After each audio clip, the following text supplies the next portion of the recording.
All of you good afternoon. అందరికీ నమస్కారం అండి. కేవీఎన్ కళాశాలలో diploma in yoga for human excellency అనేటటువంటి కోర్సుని మనం ఒక 5 సంవత్సరాల క్రితం ప్రారంభించుకోవడం జరిగింది. అది విజయపదంలో అంచెలంచెలుగా ప్రతి సంవత్సరం 50 మంది విద్యార్థులతో మరి నడుపుతూ ఉన్నాం. ఆ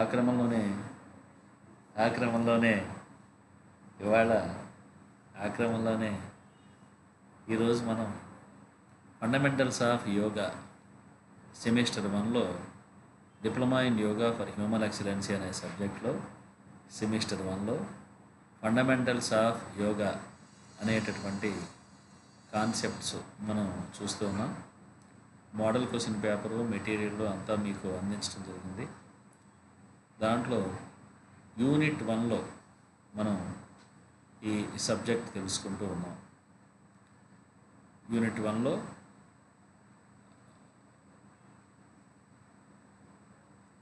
yoga meaning, definitions, concepts, aims, objectives, development and misconceptions అనేటటువంటి టాపిక్స్ మనం ఈరోజు ఆ యోగానికి సంబంధించి తెలుసుకుంటూ ఉన్నాం. మనందరికీ తెలుసు, యోగం అనేది ఈ నేటి కాలంలో బాగా ప్రాముఖ్యత సంతరించుకోవడం జరిగింది. విదేశస్తులు సైతం యోగానికి అధిక ప్రాధాన్యత వారు ఇస్తూ ఉన్నారు. యోగం అనేది మానసిక ప్రశాంతతకి, ఆరోగ్యానికి, ఆధ్యాత్మిక ప్రగతికి ఇది ఎంతగానో దోహదపడటం జరుగుతూ ఉంది. అయితే దీని మీనింగ్ ఏంటి అనేటటువంటి విషయానికి వస్తే, ఇది యుజ్ అనే ధాతువు నుంచి ఈ యోగా అనే పదం రావటం జరిగింది అంటారు. యుజ్ అంటే controlling the senses and mind, అంటే మనస్సుని మరియు ఇంద్రియాల్ని కంట్రోల్ చేయుట అని చెబుతారు. ఇంకొక అర్థంలో యుజిర్ అనేటటువంటి పదం నుంచి రావటం జరిగింది, అనగా యునైట్ ఆర్ కనెక్ట్, అంటే కలయిక అనేటటువంటి భావన యుజిర్ అనే దాని నుంచి మనం తీసుకోవడం జరిగింది. అయితే ఇక్కడ ఈ యోగా ఎందుకు నేర్చుకోవాలి అని అంటే, మానవుని యొక్క జర్నీలో, పరమార్థం వైపు నడిచేటటువంటి జర్నీలో 3 రకాల అవరోధాలు వచ్చేందుకు అవకాశం ఉంది. అవి ఆది దైవిక, ఆది భౌతిక, ఆధ్యాత్మిక. ఆది దైవిక అంటే ప్లానెట్స్ నుంచి, అంటే గ్రహాల నుంచి కానీ, దేవతల నుంచి కానీ, లేకపోతే అదృశ్య శక్తుల నుంచి కానీ కొన్ని అవరోధాలు వచ్చేందుకు అవకాశం ఉంది. వాటిని ఆది దైవిక అంటారు. ఆది భౌతిక అంటే మన చుట్టూ మనుషులు, జంతువులు, పక్షులు, వాటి నుంచి వచ్చేటటువంటి అవరోధాలని ఆది భౌతిక అంటారు. ఆధ్యాత్మిక అంటే ఆ వ్యక్తి యొక్క మానసిక, శారీరక రుగ్మతలకు సంబంధించి వచ్చేటటువంటి సఫరింగ్స్ ఏవైతే ఉన్నాయో వాటిని ఆధ్యాత్మిక అంటారు. ఈ 3 రకాల సమస్యలు మానవుని యొక్క అభివృద్ధికి అడ్డుపడతా ఉంటాయి. వీటిని కనుక మనం అధిగమిస్తే త్వరగా మనం మోక్ష పొందడానికి, లేదా నిర్వాణ పొందడానికి, తురియ, లిబరేషన్, ఇట్లా రకరకాల పదాలు చెప్తారులేండి. ఆ స్థితి పొందడానికి మనకి ఉపయుక్తం అవుతూ ఉంటుంది.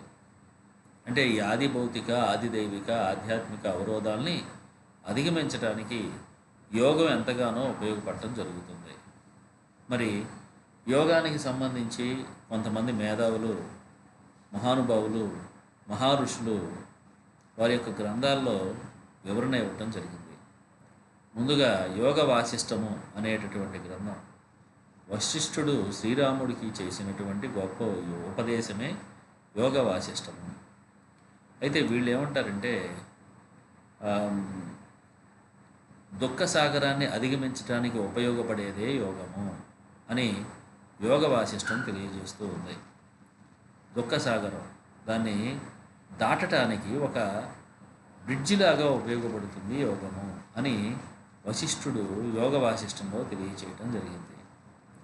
ఇక మార్కండేయ పురాణంలో కూడా యోగా గురించి వివరించారు. ఏమన్నారు అంటే, ఇంప్యూరిటీస్ అంటే క్లేశాలని దూరం చేసుకోవటమే యోగము.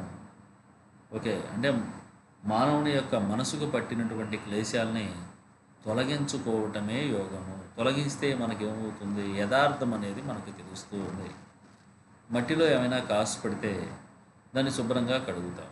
కడిగినప్పుడు ఆ మట్టి పోతే ఆ కాసు ఒరిజినల్గా మనకు ఎలాగైతే తెలుస్తుందో, ఆ క్లేశాలని తొలగించుకోవడానికి మరి ఆత్మకు పట్టిన ఈ క్లేశాలను తొలగించుకొని తద్వారా ఆత్మదర్శనం చేయటానికి యోగం ఉపయోగపడుతుందని మార్కండేయ పురాణం తెలియచేస్తూ ఉంది. ఇక ఆ తర్వాత భగవద్గీత. భగవద్గీత ఏమని చెప్తుంది అంటే, సమత్వం యోగ ఉచ్యతే. అంటే మనసుని ఎప్పుడూ సమస్థితిలో ఉంచటం. దుఃఖం వచ్చినా, సుఖం వచ్చినా, అనురాగము ఏమీ లేకుండా సమభావనతో ఉండటం. రాగద్వేషాలు లేకుండా ప్రజ్ఞత అంటారు చూడండి. ఆ మాదిరిగా మనసుని స్థిరంగా ఉంచుకోవటమే యోగం అని భగవద్గీత తెలియచేస్తూ ఉంది. మరి పతంజలి ఏమంటారు అంటే, చిత్తవృత్తి నిరోధక యోగ అన్నాడు. అంటే చిత్తవృత్తులు అంటే మనసుకు సంబంధించిన వృత్తులు రకరకాలుగా లేకుండా మనసుని ఏకాగ్రం చేసుకోవడానికే యోగము అంటారు. అలా చెబుతూ మరి అలా సాధన చేస్తూ ఉంటే, చిత్తవృత్తులు నిరోధించుకుంటూ ఉంటే మనసు పరమ ప్రశాంతంగా ఉండి పరమార్థాన్ని దర్శించుకునేందుకు అవకాశం ఇస్తుంది యోగము అని వారు అంటారు అన్నమాట.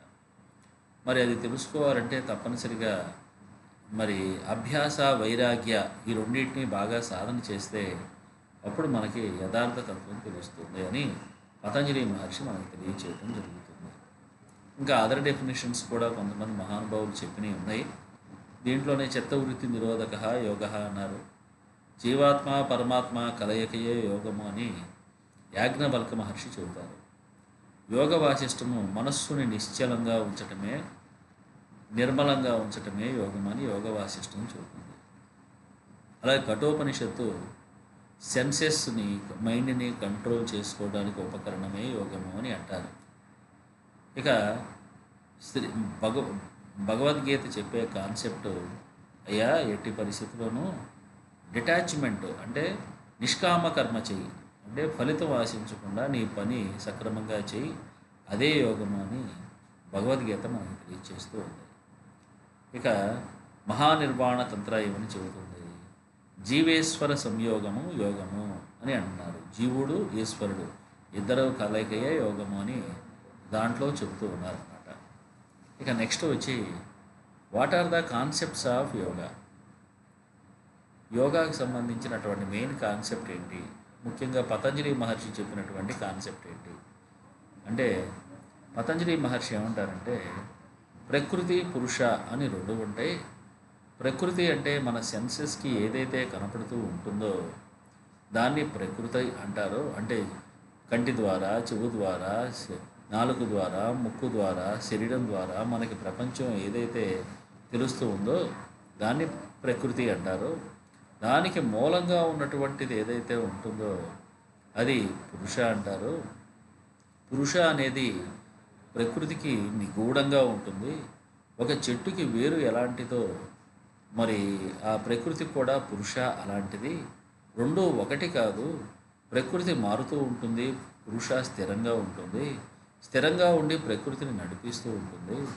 కాబట్టి రెండింటికి ఉన్నటువంటి తారతమ్యతలను గుర్తించటమే యోగము అని చెబుతూ, ఈ రెండు ఒకటే అని భ్రాంతి చెందుతూ ఉంటాడు. అంటే ప్రకృతే భగవంతుడు అనుకోవటం అవిద్య. దాన్ని తొలగించుకునేటటువంటి ప్రయత్నం చేయాలి. అంటే పురుష వేరు, ప్రకృతి వేరు, రెండో ఒకటి కాదు అనేటటువంటి విషయం తెలుసుకోవాలి.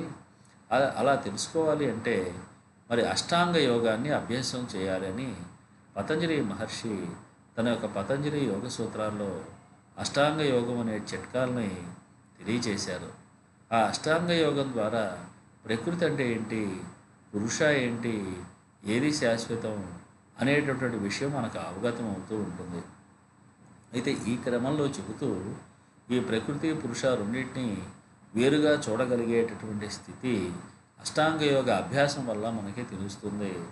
అయితే పరమేశ్వరుడు, ఈశ్వరుడు మనకి యోగాభ్యాసంలో వచ్చే అవరోధాలని తొలగిస్తూ ఉంటారు. తొలగించి మనం యోగంలో సిద్ధి పొందేలాగా సహాయపడుతూ ఉంటారు అని చెబుతూ ఉంటారు. అలాగే నువ్వు సాధన చేస్తూ చేస్తూ చేస్తూ క్రమంగా ఈ అష్టాంగ యోగ అభ్యాసం ద్వారా నువ్వు నీలో ఉన్నటువంటి పురుషాన్ని తెలుసుకునేటటువంటి అవకాశం ఉంటుంది అని చెబుతూ దానికి అభ్యాస వైరాగ్య చాలా చాలా ఉపయుక్తం. అభ్యాస అంటే ప్రతిరోజు ప్రాక్టీస్ చేయటం, వైరాగ్య అంటే అన్నెసరీ విషయాల పట్ల డిటాచ్మెంట్ కలిగి ఉండటం. అప్పుడు మాత్రమే అప్పుడు నువ్వు నీ యొక్క దృష్టి పరమార్థం వైపు నడిచేందుకు అవకాశం ఉంటుంది అని పతంజలి మహర్షి తెలియచేయటం జరిగింది. ఇక తర్వాత aims and objectives of yoga. AM అంటేనేమో అంతిమ లక్ష్యం, ఆబ్జెక్టివ్ అంటేనేమో ఆ లక్ష్యం చేరడానికి ఉపకరణం. ఏఎం అంటే అల్టిమేట్ గోల్ అన్నమాట. ఈ యోగా చేయటం వల్ల మనకు వచ్చేటటువంటి అల్టిమేట్ గోల్ ఏంటి అంటే పురుష అంటే ఎవరో మనకి స్పష్టంగా తెలిసేందుకు అవకాశం ఉంటుంది. అది ఫస్ట్ ఏఎమ్స్లో ఫస్ట్ది. అలాగే ఇంకో పాయింట్లో ఏమని చెబుతున్నారు అంటే రియలైజేషన్, అంతిమ నాలెడ్జ్ మనం పొందటానికి. ఇది కూడా పురుషానేలండి. అంతిమ నాలెడ్జ్ అంటే మనలో ఉన్నటువంటి పరమాత్మ స్థితి గ్రహించడానికి యోగం ఎంతగానో ఉపయోగపడుతుంది అనేది మనం చూస్తూ ఉన్నాం. ఇక మూడో కాన్సెప్ట్లో ఏమన్నారు, ది అల్టిమేట్ బ్లిస్ఫుల్నెస్ అంటే సచ్చిదానందం ఎలా పొందుతాం. సచ్చిదానందం ఎలా పొందుతాం? యోగాభ్యాసం వల్ల పొందుతాం. ఈ సచ్చిదానందాన్ని ఎలా పొందాలి అనేటటువంటి విషయాన్ని ఇక్కడ కూడా మనకి తెలియచేస్తూ ఉన్నారు. అది పొందటమే లక్ష్యము, దానికే యోగాభ్యాసము. అంతేగాని ఏదో ఆరోగ్యం బాగుంటే అదే లక్ష్యం అంటే ఆరోగ్యం కోసమే నేను చేస్తున్నానండి అని పొరపాటును కూడా అనుకోవద్దు. ఆరోగ్యంతో పాటు మానసిక ప్రశాంతత, ఆధ్యాత్మిక ప్రగతి మనం కోరినా కోరకపోయినా మనకు లభించేటటువంటి ప్రయోజనం అన్నమాట. కాబట్టి అది మనం ఒకటి గుర్తుపెట్టుకోవాలి. ఇక ఆబ్జెక్టివ్స్. ఓకే, ఎయిమ్స్ అండ్ ఆబ్జెక్టివ్స్లో రెండేమన్నారు ఆబ్జెక్టివ్స్లో. First one, to arrest the mental modifications. అంటే మనం పురుషాన్ని ఏఎం అనేటటువంటి లక్ష్యాన్ని చేరాలి అంటే కొన్ని చిరు లక్ష్యాలు ఉన్నాయి, వాటిని మనం రీచ్ అవ్వాలి. దాంట్లో ఫస్ట్ది మెంటల్ మాడిఫికేషన్ని కంట్రోల్ చేయటం, అంటే చిత్త వృత్తుల్ని కంట్రోల్ చేయడానికి ఇది ప్రధానమైన లక్ష్యంగా పెట్టుకున్నాం. యోగాభ్యాసం ద్వారా చిత్త వృత్తుల్ని మనం ఈజీగా కంట్రోల్ చేసుకోవచ్చు. అలాగే ఈ సబ్జెక్టు ద్వారా, యోగాభ్యాసం ద్వారా, యోగా సబ్జెక్టు ద్వారా మనకి అభ్యాసం అంటే ఏంటి, వైరాగ్యం అంటే ఏంటి అనే అవగాహన కూడా వాళ్ళు తెలియచేస్తూ ఉన్నారు. ఇక మూడోది ఇంప్యూరిటీస్ని ఎలా తొలగించుకోవాలి అనే అవగాహన కూడా కల్పించడం. ఇంప్యూరిటీస్ అంటే మనసుకు పట్టినటువంటి మలినాలు ఉంటాయి కదా, వాటిని ఎలా తొలగించుకోవాలి అనేటటువంటి వివరణ కూడా అక్కడ మనకి తెలియచేస్తూ ఉన్నారు. అలాగే ఇంకొకటి నాలుగో పాయింట్, బాడీ అంటే శరీరము, సెన్సెస్ అంటే ఇంద్రియాలు, మైండ్ అంటే మనస్సు, దానికి ట్రైనింగ్ ఇవ్వటం ఒక లక్ష్యం అన్నమాట. ఓకే, అలా ఇచ్చి మనసుని క్రమంగా పురుష వైపు, రియలైజేషన్ వైపు, మనలో ఉన్నటువంటి పరమాత్మ వైపు నడిపించేందుకు ఇది యోగం కృషి చేయడం జరుగుతూ ఉంది. టు అబ్టైన్ వివేక జ్ఞాన, ఏది సత్యం ఏది అసత్యం, ఏది నిత్యం ఏది అనిత్యం అనేటటువంటి అవగాహన కూడా ఈ ప్రపంచంలో ఇది యోగం అనేది మనకి కల్పించడం జరుగుతూ ఉంది అనేది మనం ఎయిమ్స్ అండ్ ఆబ్జెక్టివ్స్లో చూస్తూ ఉన్నాం. ఇక తర్వాత హిస్టారికల్ డెవలప్మెంట్. దీంట్లో ఏమని చెప్తున్నారంటే ఈ కాన్సెప్ట్లో యోగం అనేది ఎప్పుడు వచ్చింది అంటే ఎప్పటి నుంచి ఎవల్యూషన్ అనేది స్టార్ట్ అయింది అనేటటువంటి విషయాన్ని దీంట్లో మనం చూస్తూ ఉన్నాం. అంటే ఈ పరిణామ క్రమం కరెక్ట్గా సంవత్సరాల్లో మనం తెలియచేయలేం, కానీ సందర్భాన్ని బట్టి కొన్ని సందర్భాల్లో ఇది ఎలా వచ్చిందో మనం ఏజ్ని బట్టి చెప్తూ ఉంటాం. పరిస్థితులు, కాల పరిస్థితుల్ని చెప్పగలం. దాంట్లో ఒకటి ప్రీవేదిక్ ఏజ్. కాల పరిస్థితి అంటే వేదాలకు ముందు కాలంలో యోగానికి సంబంధించినటువంటి విషయాలు ఉన్నాయి అనే విషయాన్ని మనం తెలుసుకోవచ్చు. 2 వేదకాలంలో ఉన్నాయి, 3 ఉపనిషత్ కాలంలో ఉన్నాయి, 4 ఇతిహాస కాలంలో ఉన్నాయి, 5 క్లాసికల్ ఏజ్ అని చెబుతున్నారు, అంటే పతంజలి మహర్షి చెబుతాడు అనమాట, 6 పురాణ కాలంలో ఉన్నాయి, 7 ఆధునిక కాలంలో కూడా యోగాభ్యాసం గురించి అవగాహన ఉంది అనేది దీంట్లో తెలుస్తూ ఉంది.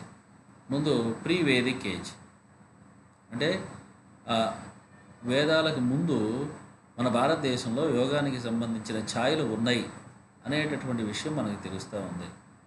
దీంట్లో ఎట్లా తెలుస్తుంది అంటే మనకి వేదాల కంటే ముందు సింధు నాగరికత ఉంది. అది సింధు నది పరివాహక ప్రాంతంలో అక్కడ జనావాసాలు ఉన్నాయి. ఆ టైంలో పశుపతి ముద్ర అనేది తవ్వకాల్లో దొరికింది అనేది చారిత్రకంగా మనం చూడగలుగుతున్నాం. అది అంటే పర్టికులర్గా ఈ సంవత్సరం అని తెలియకపోయినా, ఈ ఈ సంవత్సరంలో ఇలా వచ్చిందని తెలియకపోయినా, ఆ సింధు నాగరికత కాలంలో ఈ యోగాభ్యాసం ఉందనేది పశుపతి ముద్ర, అలాగే యోగ భంగిమల్లో ఉండేటటువంటి కొన్ని విగ్రహాలు, వీటి ద్వారా మనకి దీంట్లో తెలుస్తూ ఉంది. ఆ తర్వాత రెండవది వేదకాలము అన్నాం. వేదకాలంలో మనకి యోగానికి సంబంధించిన విషయాలు ఋగ్వేద, అథర్వణ వేద, ఈ రెండింటిలోనూ ప్రత్యేకంగా దాంట్లో మెన్షన్ చేయటం అనేది జరిగింది అంటాం. అంటే ఆ ఋగ్వేదంలో ఉండే మంత్రాలు కానీ, దాంట్లో ఉండే సూక్తాలు కానీ, దాంట్లో యోగాభ్యాసం గురించి వాటికి సంబంధించిన వివరాలు దాంట్లో ప్రత్యేకంగా తెలియచేయటం జరిగింది. 2 వేదకాలం. ఇక 3 ఉపనిషత్తుల కాలం. ఉపనిషత్తుల కాలం అంటే ఉపనిషత్తుల్లో కూడా యోగాభ్యాసం గురించి అక్కడ వివరించారు. బృహదారణ్యక ఉపనిషత్తు, దాంట్లో అహం బ్రహ్మాస్మి అన్నారు, నేనే భగవంతుడు అనే స్థితి గురించి చెబుతున్నారు. అంటే యోగానికి సంబంధించిన విషయం అన్నమాట. అలాగే చాందోగ్యోపనిషత్తు, చాందోగ్యోపనిషత్తులో ఓంకారానికి సంబంధించిన వివరణ కూడా, అలాగే యోగా ప్రాక్టీసెస్కి సంబంధించిన వివరణ కూడా దాంట్లో ఉంది. అంటే ఏమేమి ఉన్నాయి? తపస్సు గురించి, అహింస గురించి, అష్టాంగ యోగంలో తపస్సు, అహింస, సత్య, ఇట్లాంటి వివరాలన్నీ మనకి చాందోగ్యోపనిషత్తులో మనకి తెలుస్తూ ఉన్నాయి. నెక్స్ట్ తైత్తరేయ ఉపనిషత్తు. తైత్తరేయ ఉపనిషత్తులో యోగానికి సంబంధించినటువంటి ఒక అభ్యాసమైన పంచకోశాల గురించి దాంట్లో వివరించడం జరిగింది. ఇక మాండుక్యోపనిషత్తులో బ్రహ్మ సత్యం జగత్ మిథ్య, బ్రహ్మ అంటే భగవంతుడు సత్యము, మిగతాదంతా మిథ్య, కాబట్టి మనసుని భగవంతుడి వైపు క్రమంగా మళ్లించు అని అక్కడ మాండుక్యోపనిషత్తు చెబుతూ ఉంది. ఇట్లా ఉపనిషత్తుల్లో కూడా యోగానికి సంబంధించినటువంటి ఛాయలు కనపడుతున్నాయి అనేది 3వ పాయింట్లో మనం చూస్తూ ఉన్నాం. ఇక 4 ఇతిహాస కాలం. ఇతిహాస కాలంలో కూడా ఈ యోగాభ్యాసానికి సంబంధించినటువంటి ఛాయలు దాంట్లో ఉన్నాయి. ఎలాగంటే రామాయణ, మహాభారత కాలంలో యోగానికి సంబంధించిన పరిచయం ఉంది. రామాయణంలో మనకి యమనియమాల గురించి, ముఖ్యంగా అహింస, సత్య, ధర్మ, తపస్సు, ఇలాంటివంటి విషయాలు మనకి కొన్ని దాంట్లో కనపడతా ఉంటాయి. రాముడి కాలంలో చూస్తూ ఉంటాం. సత్యవాక్ పరిపాలకుడు, ఎవరికి మాటలతో కానీ, మనసుతో కానీ, చేతలతో కానీ ఎవరిని హింస పెట్టేటటువంటి మనిషి కాదు. అలాగే తపస్సు అనే లక్ష్యంగా పెట్టుకున్నటువంటి ఋషులు, ఈ ఛాయలన్నీ మనకు రామాయణ కాలంలో మనకి అక్కడ కూడా తెలుస్తూ ఉంటాయి. ఇక మహాభారత అంటే ఇక మనం ప్రత్యేకంగా చెప్పవలసిన, మహాభారత అనగానే మనకు గుర్తొచ్చేది భగవద్గీత.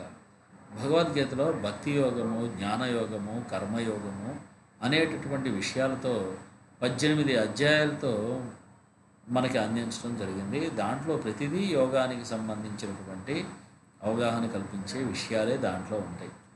ఇలా ఇతిహాస కాలంలో కూడా యోగాభ్యాసానికి సంబంధించినటువంటి వివరణ ఉంది. ఇక నెక్స్ట్ క్లాసికల్ ఏజ్ అంటున్నాం.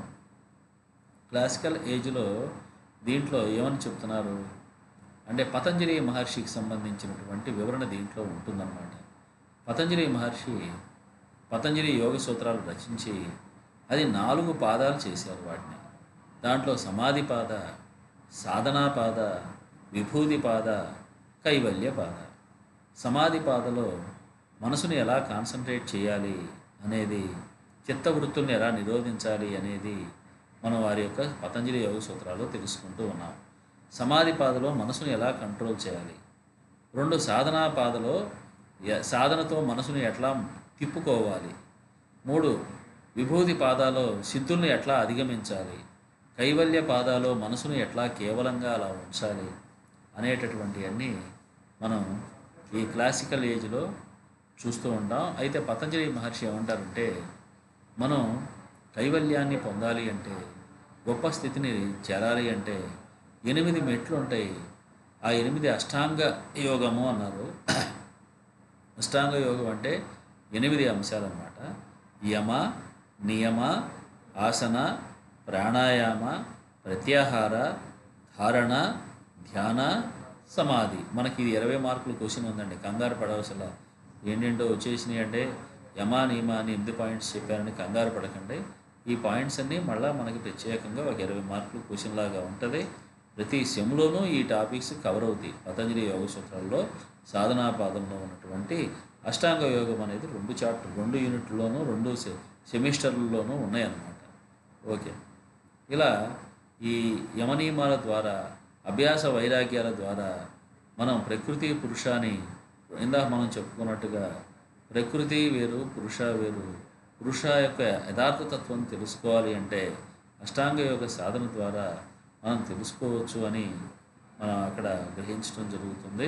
క్లాసికల్ ఏజ్లో పతంజలి మహర్షి చిత్తవృత్తులను ఎలా నిరోధించాలో చిట్కాలు చెప్పారో, తద్వారా యోగాన్ని ఎలా సిద్ధింప చేసుకోవాలో మనకి తెలియచేశారు.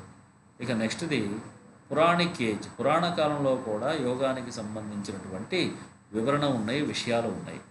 దాంట్లో ఫస్ట్ది అంటే ఇక్కడ మనం చూసే దాంట్లో బ్రహ్మ పురాణం.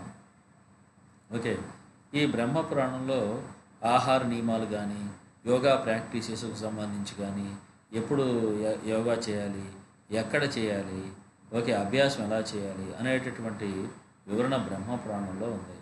ఇక పద్మ పురాణంలో క్రియాయోగా గురించి వివరించారు.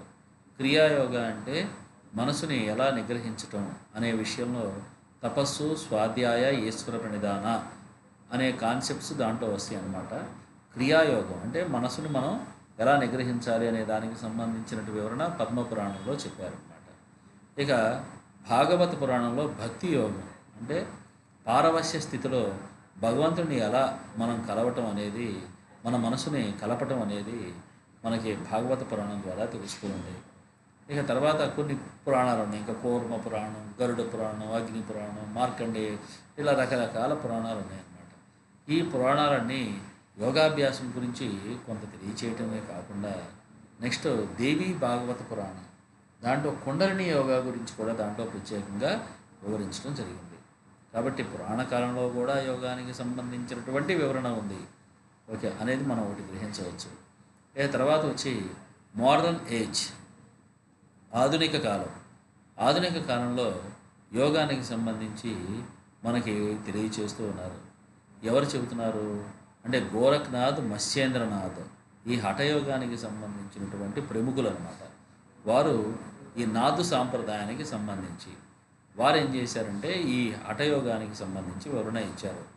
హ అంటే సూర్యుడు, ఠ అంటే చంద్రుడు. మన బాడీలో 72,000 నాడులు ఉంటాయి. వాటిలో ముఖ్యమైన నాడులు 14. వాటిలో అతి ముఖ్యమైన నాడులు సూర్యనాడి, చంద్రనాడి, సుషుమ్నా నాడి. సూర్యనాడి వెన్నుపూస చివరి భాగంలో స్టార్ట్ అయ్యి ఇలా 2 మెలికలు చుట్టుకున్నట్టుగా ఇలా వచ్చి ఈ కుడివైపు ఈ భాగం దగ్గర ఎండ్ అవుతుంది. ఇక్కడ చంద్రనాడి ఎడమవైపున వెన్నుపూస చివరి భాగం దగ్గర స్టార్ట్ అయ్యి ఇలా చుట్టుకున్నట్టుగా వచ్చి ఈ భాగం దగ్గర ఎండ్ అవుతుంది. ఓకేనండి. ఠ యోగము అంటే ఈ రెండింటిని ఉపయోగించి ఆ నాడుల ద్వారా మన ఎనర్జీని, ప్రాణశక్తిని పంపించి తద్వారా కుండలిని శక్తిని ఉద్దీపన చేయడమే మానవుని యొక్క అంతిమ లక్ష్యము అని దాంట్లో చెబుతూ ఉన్నారు. అంటే ఒక్కొక్క చక్రాలను ఉంటాయి మన శరీరంలో, తర్వాత వస్తాయండి. వెన్నుపూస చివరి భాగంలో సూక్ష్మ నాడీ కేంద్రాలు అంటారు. సూక్ష్మ నాడులు ఉంటాయి కదా, నాడులే కనపడవు, వాటి కేంద్రాలని చక్రాలు అంటారు. అవి 6 చక్రాలు ఉంటాయి. వాటిని దాటుకుంటూ ఈ కుండలిని శక్తి పైదాకా వస్తుంది. పైదాకా వస్తే అప్పుడు ఆ జీవుడు సిద్ధి పొందడం జరిగిందని చెబుతారనమాట. అది ఎలా తీసుకురావాలి అంటే హఠయోగ సాధన ద్వారా. హఠయోగంలో మనకి ప్రాణాయామాలు, ఆసనాలు, ముద్రలు, క్రియలు ఇట్లా రకరకాలుగా ఉంటాయి. వాటి అభ్యాసం ద్వారా మనం సిద్ధింప చేసుకోవాలనేటువంటి వివరాలన్నీ మనకి దీంట్లో తెలుస్తూ ఉన్నాయి అన్నమాట. తర్వాత మోడర్న్ యోగా ఇట్లా మొత్తం 7. ఫస్ట్ది మనం ఇందాక చెప్పినట్టుగా ఫస్ట్ది ఏమనుకున్నాం, ప్రీ వేదిక్ ఏజ్. ఫస్ట్ది అంటే వేదాల కంటే ముందు. రెండోది వేదిక్ ఏజ్. 3 ఉపనిషత్ ఏజ్, ఉపనిషత్తుల కాలం. 4 Itihasa age. 5 classical age. 6 Puranic age. 7 modern age.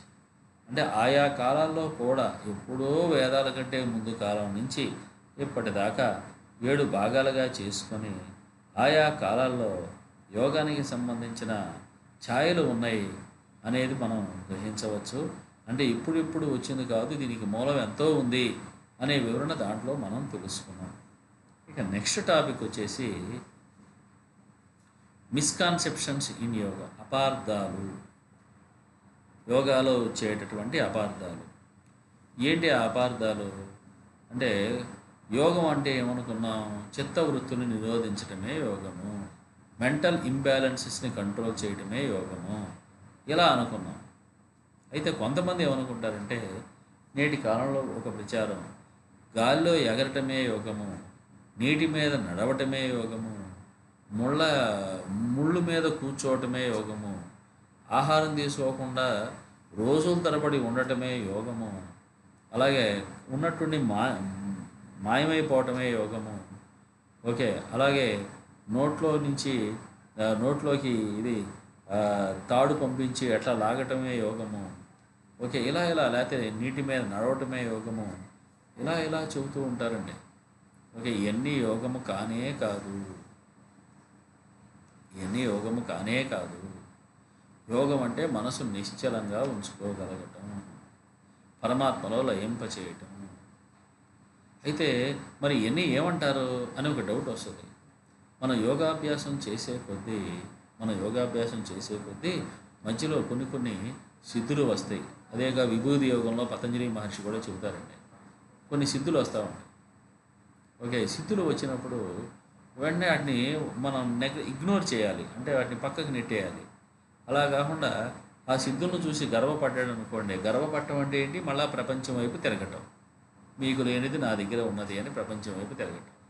తిరగగానే ఏమవుతుంది? ఇంకా పతనంలోకి వెళ్ళిపోయినట్టే మనిషి. ఇంత కష్టపడి చేసిన సాధన అంతా వృధా అయిపోవటం జరుగుతుంది. అలా కాకుండా ఉండాలంటే ప్రతి వ్యక్తి తప్పనిసరిగా ఈ సిద్ధులకి మోహపడకుండా క్రమంగా మనసుని నిశ్చలంగా ఉంచేటటువంటి ప్రయత్నం, అదే అభ్యాసం. ఆ తర్వాత ప్రపంచంలో ఉండేటటువంటి అన్నెసరీ విషయాల నుంచి మనసుని మళ్లించుకోవటం, అదే వైరాగ్యం.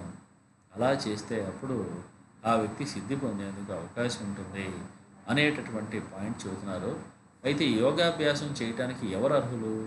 కుల, మత, వర్ణ, వర్గ, ప్రాంత భేద లేకుండా, భాషా భేద లేకుండా ఎవరైనా సరే ఈ యోగ సబ్జెక్టు పొందడానికి అర్హులే అనేటటువంటి ఒక గమనిక చేయాలని తెలియచేస్తూ, ఇది మనం యూనిట్ 1 యోగా పరిచయం గురించి మనం తెలుసుకున్నాం.